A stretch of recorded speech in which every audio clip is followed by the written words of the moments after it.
Happy Friday, I'm Shaniqua and this is Newsround. First this morning, let's start in the US where Donald Trump still hasn't spoken publicly since his rival Joe Biden was declared the winner of the presidential election. Now, President Trump is saying a lot on Twitter though, and has been claiming the election result is unfair despite there being no proof that's true. In fact, senior officials have now said the election was the most secure in US history. So what exactly is going on and what is Donald Trump doing? Donald Trump is still saying he should have won the US election and is refusing to admit defeat. The president hasn't spoken in public since Joe Biden was declared as the winner on Saturday. On the day the result was announced, Donald Trump traveled 25 miles to play golf at his own golf club in Virginia. Other than games of golf, President Trump has mainly stayed in the White House, but earlier this week he did visit Arlington Cemetery, not far from Washington, D.C., to pay his respects on the American version of Remembrance Day called Veterans Day. One thing he has done, however, is tweet. A lot. He's claimed that the election was stolen, unfair, and that he should have won. But there is no strong evidence to prove that these claims are true. Donald Trump's campaign is now taking legal action in some states, saying that some votes shouldn't count, while they're asking other states to recount all of their votes again. Legal experts say Trump's team is unlikely to be successful in changing the results. That means President-elect Joe Biden will officially take over in the top job from 20th of January 2021. But until then, Donald Trump is still in charge. While some supporters and members of Donald Trump's Republican Party back the president's decision not to admit defeat, others from the rival Democratic Party are worried that Trump could use his final days in office to make the handover of power to Joe Biden really difficult. And head to the Newsround website for our full guide on what's been happening in the US election result was announced. Now, I'm a Celebrity, Get Me Out of Here is back this Sunday, and this year it's taken place at Gwerth Castle in North Wales, somewhere that I nor Ant and Dec seem to be able to pronounce.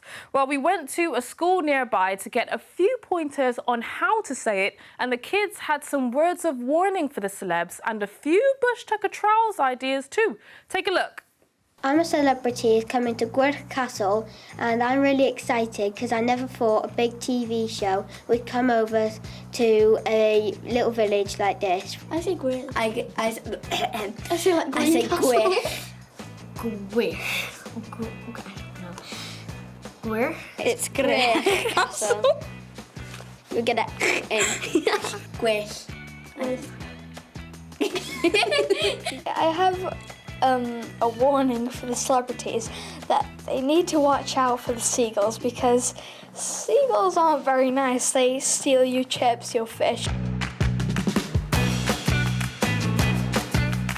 Medieval jousting, but not actual jousting. Maybe like on mechanical sheep or something, just to make it a bit more Welsh. They have to crawl through a tunnel full of bats, and it's really dark. You put them in a box with loads of seagulls, and you cover them with fish and chips, and they've got to get the rings. I think they should be dipped in apple. Race up a nettle hill. Of course, you gotta be wearing protective clothes. Although it'd hurt even more and be even more brutal if they didn't have any protective clothes. Oh, yeah, just shorts and t-shirt. Boom, you're okay, go do it. Oh, that hurt. But you could either shear as much sheep as you could or shear a sheep in 10 minutes. I'd like to see how many Welsh cakes they can eat in one go. A delicious stew, but there's no vegetables and no meat or anything until you put all the animal guts in it. And then for pudding, it's a nice traditional bara-brith, but instead of raisins, they're dead flies. Sheep's brains or sheep's eyes or anything like that. Anything to do with sheep, basically. There's like some myths that there's ghosts there. If you stay still and be quiet, you can feel it touch your cheeks. I would never ever sleep in that castle, because if it's haunted, then I don't want to see a ghost.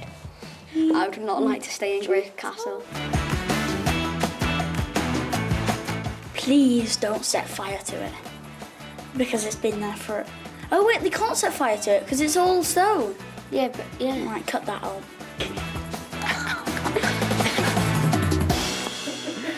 I love those ideas. OK, let's look at the big footy news from last night. Scotland are through to their first major men's tournament in 23 years after beating Serbia in their Euro 2020 playoff match. It was a nervous night for Scotland as they won via a tense penalty shootout. Now, they'll play England in their group at next summer's rearranged Euro 2020 tournament. But sadly, Northern Ireland won't be joining them. They scored a late equaliser to take their playoff match against Slovakia into extra time.